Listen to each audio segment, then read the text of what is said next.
Hey vlog, welcome to my guys.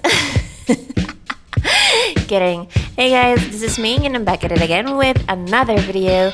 For this video, we are going to talk about love. Love, love, love. Love, love, love.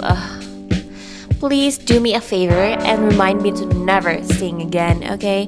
Because whenever I sing, a disaster happens. Anyway, as I said earlier, we are going to talk about love. This is another segment of Learning with Ming. Let's go!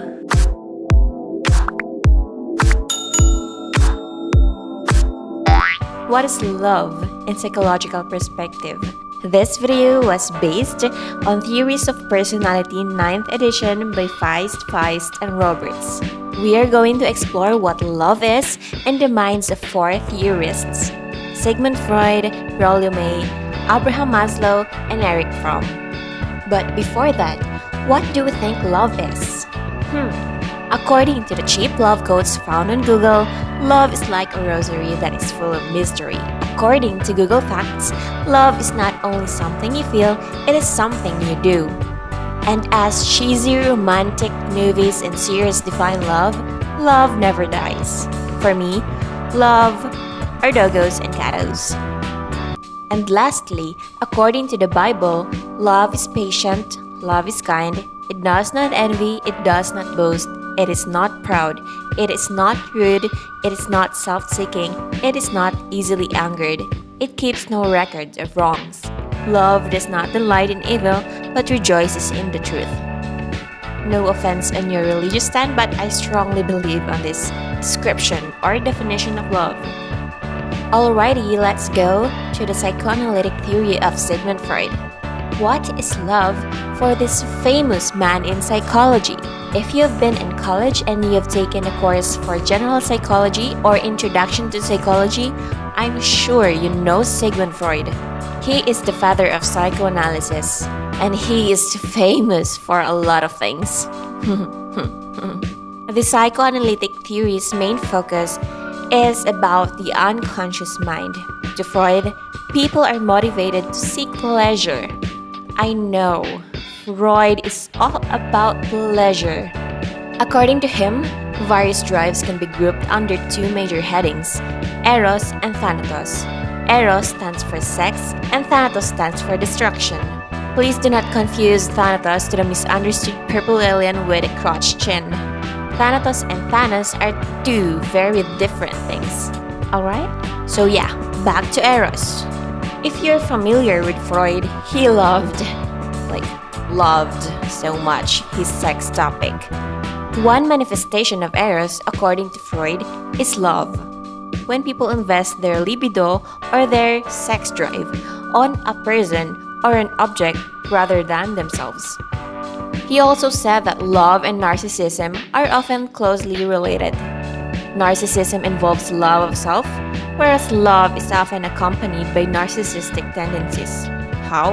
As when people love someone who serves as an ideal or model of what or who they want to be. For Freud, love is mostly all about pleasure. In his theory, I couldn't keep count of how many times he has mentioned sex, pleasure, drives, sex. Yeah, he sure does love it. Next, LwM. His theory is Existential Psychology. We, normal humans, or in my case, a very hot vampire. Kidding, we classify care and love as the same thing.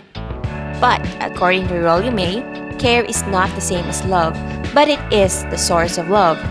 He said, in quote, "Care is the state in which something matters. And so, to love means to care, to recognize the essential humanity of the other person, to have an active regard for that person's development." May define love as a delight in the presence of the other person and an affirming of that person's value and development as much as one's own.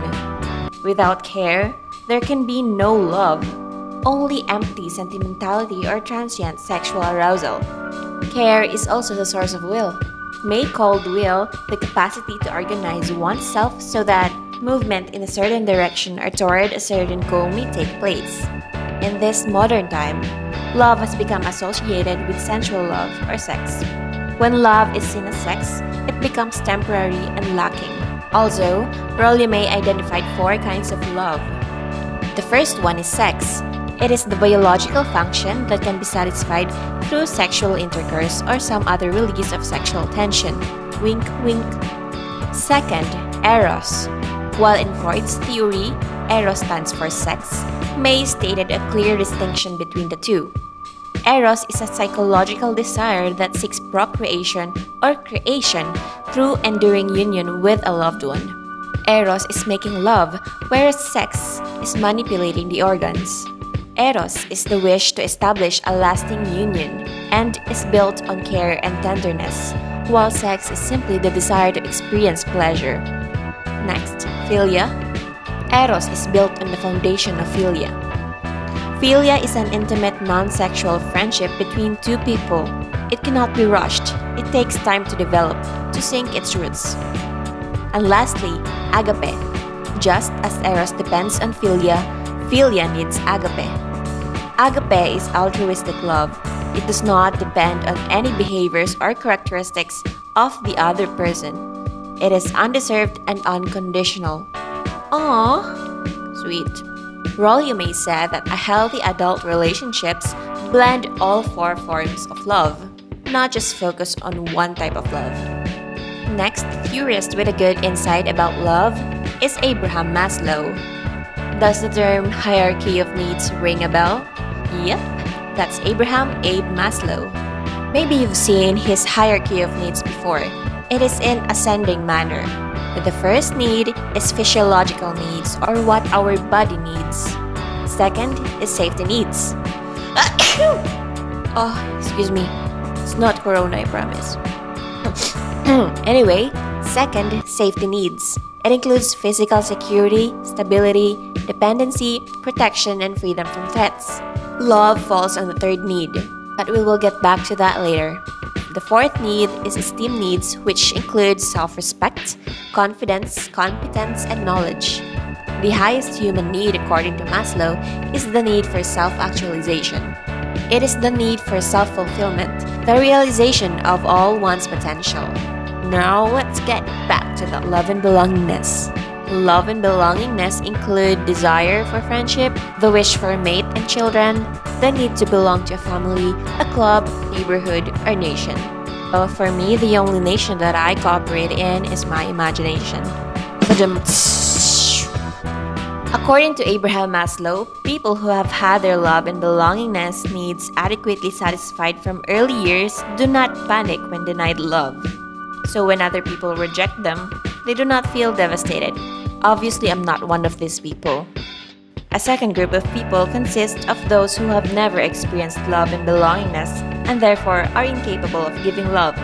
They have seldom or never been hugged or cuddled nor experienced any form of verbal love.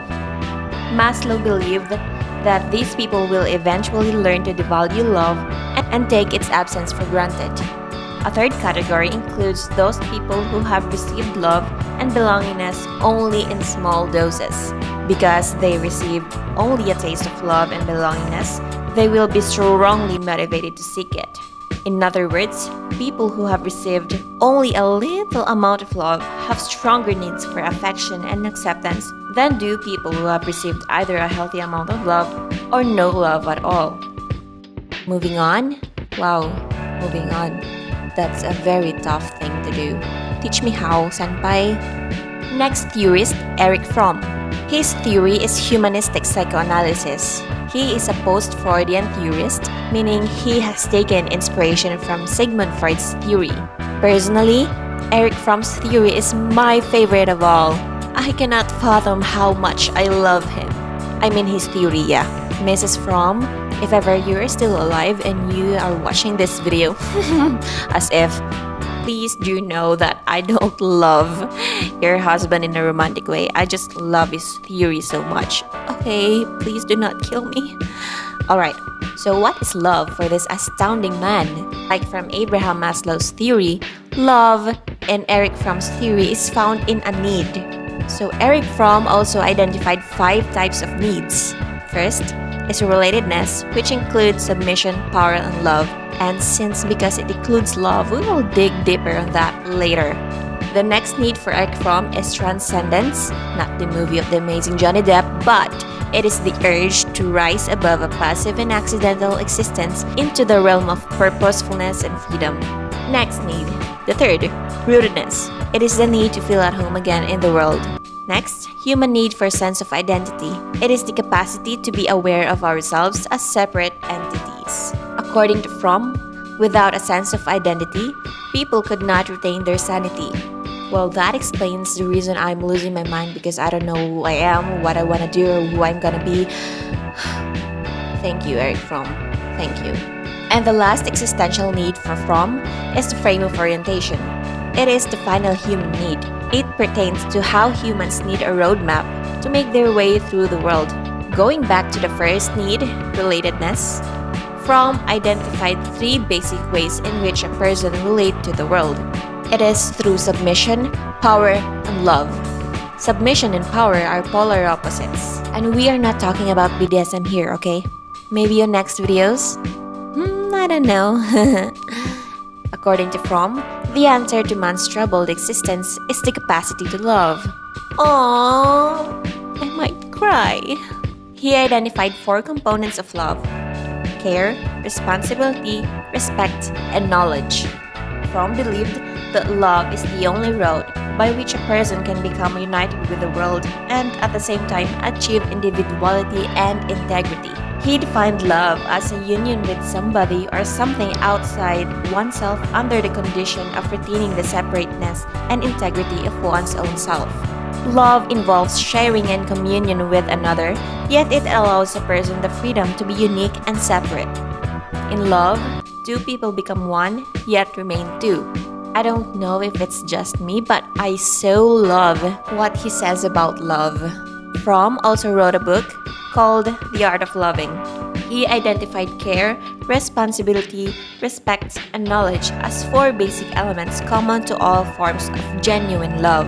Someone who loves another person must care for that person and be willing to take care of him or her. Love also means responsibility, that is, a willingness and ability to respond. A person who loves others responds to their physical and psychological needs, respects them for who they are, and avoids the temptation of trying to change them. But people can respect others only if they have knowledge of them. To know other means to see them from their own point of view. Thus, care, responsibility, respect, and knowledge are all entwined in a love relationship. Isn't that just beautiful, beautiful, beautiful? It is excellent. So to answer the very first question in the beginning of this video, what is love in psychology? To summarize all, love is a need. Love is a human need. Giving and receiving pleasure through sex is a form of love, but it's not the healthiest type. The healthiest type of love is a genuine, unconditional, caring, respecting, understanding love. So yes, that's what love is in psychology. So, did you like any of these theorists' take on love? If you do, comment down below. If you have any topics you want me to talk about in the future, comment down below. If you hate me, comment down below. And if you love me, do not comment down below. Just privately message me. As if anyone loves me.